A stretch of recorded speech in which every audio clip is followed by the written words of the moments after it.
आज आपण हॉटेलमध्ये ज्या पद्धतीने सांबार केलं जातं ती पद्धत पाहणार आहोत. अतिशय सोपी ही पद्धत आहे. झटपट हे सांबार तयार होतं आणि चवीला एकदम भन्नाट असं लागतं. सांबारचं टेक्स्चर, रंग आणि चव एकदम अप्रतिम असं लागतं. आज मी तुमच्यासोबत ज्या पद्धतीने सांबार बनवते ती रेसिपी शेअर करत आहे. हे जे सांबार आहे ते तुम्ही इडलीसोबत खाऊ शकता, आप्यासोबत खाऊ शकता किंवा डोशासोबत देखील खाऊ शकता. चला तर मग वेळ न घालवता लगेच रेसिपीला सुरुवात करूया.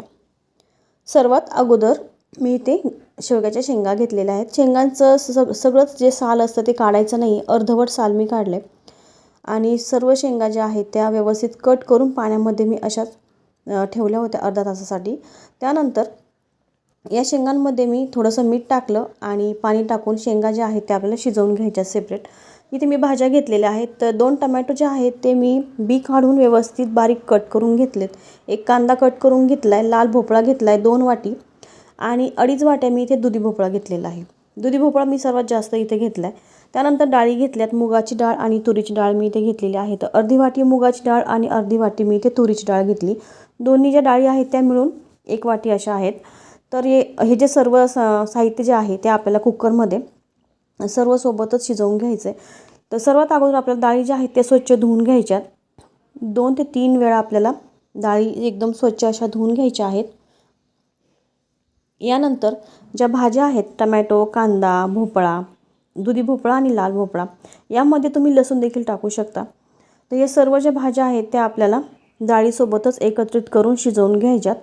तर 4 शिट्ट्या मी याच्या करून घेतलेल्या आहेत. आणि हे जे शिजवण्यासाठी पाणी जे टाकायचं आहे ते पाणी जास्त टाकायचं नाही आहे. भाज्या पाण्यामध्ये बुडतील इतपतच पाणी टाकून भाज्या व्यवस्थित 4 शिट्ट्या मी करून घेतल्या, व्यवस्थित शिजवून घेतल्यात. बघा एकदम व्यवस्थित डाळ आणि ह्या ज्या सर्व भाज्या आहेत त्या व्यवस्थित शिजलेल्या आहेत. थोडंसं पळीने मी घोटून घेते. बऱ्याचदा काय होतं, ज्यावेळेस आपण सांबार बनवतो ना त्यावेळेस मुलं सांबारमधल्या भाज्या ज्या आहेत त्या काढून टाकतात. तर थोडंसं अशा पद्धतीने स्मॅश करून घ्यायचं.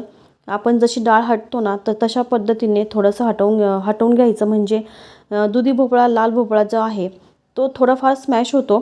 जास्त फोडी त्याच्या सांबारमध्ये दिसत नाहीत. थोडंसं मी इथे अशा पद्धतीने हटवून घेतलं आहे. त्यानंतर जेवढं आपल्याला सांबारचं टेक्स्चर ठेवायचं आहे त्या पद्धतीने यामध्ये पाणी टाकायचं आहे. जास्तच पातळ सांबार करायचं नाही आहे. थोडंसं घट्ट असं थोडंसं दाटसर सांबार मी ते केलं आहे. त्यानंतर ज्या शेवग्याच्या शेंगा मी शिजवून घेतल्या होत्या त्या पाण्यासकटच शेंगा मी यामध्ये टाकून घेतलेल्या आहेत. आणि ही जी पद्धत आहे ना सांबार बनवण्याची एकदम सोपी आहे. एकदम झटपट सांबार तयार होतं. ज्यावेळेस सकाळी तुम्हाला नाश्ता बनवायचा असेल, घाई गडबड असेल त्यावेळेस तुम्ही एका साईडला इडलीचा कुकर लावू शकता आणि एका साईडला असा सांबारचा कुकर लावू शकता. एकदम झटपट तयार होतं आहे सांबार.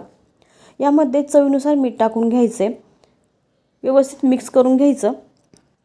मी इथे 1.5 चमचा मीठ टाकून घेतलेलं आहे आणि आता मी याच कुकरमध्ये सांबार करत आहे. तर मी आता इथे उकळी काढून घेते सांबारला.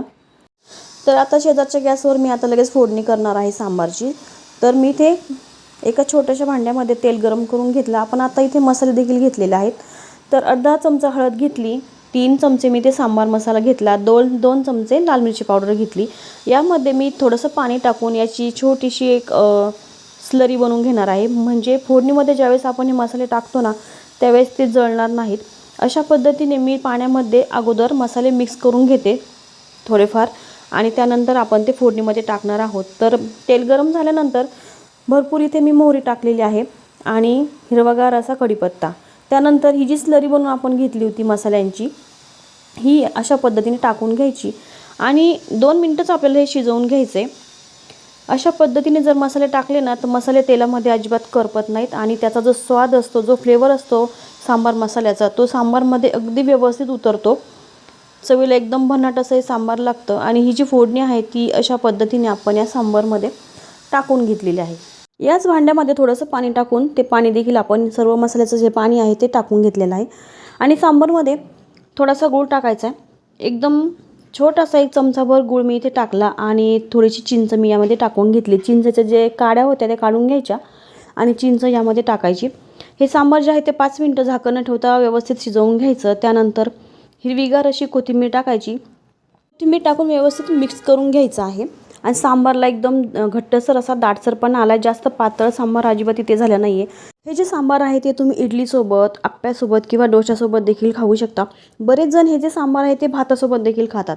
तुम्ही सांबार कशासोबत खाता हे देखील मला कमेंट्स बॉक्समध्ये नक्की सांगा. आणि आजचा व्हिडिओ जर तुम्हाला आवडला असेल, माझी सांबार करण्याची सोपी पद्धत जर तुम्हाला आवडली असेल तर व्हिडिओला लाईक करा, शेअर करा आणि जर तुम्ही चॅनलवर नवीन असाल तर चॅनलला नक्की सबस्क्राईब करा. चला तर मग पुन्हा भेटूया नवीन आणि छानशा व्हिडिओसोबत. तोपर्यंत धन्यवाद.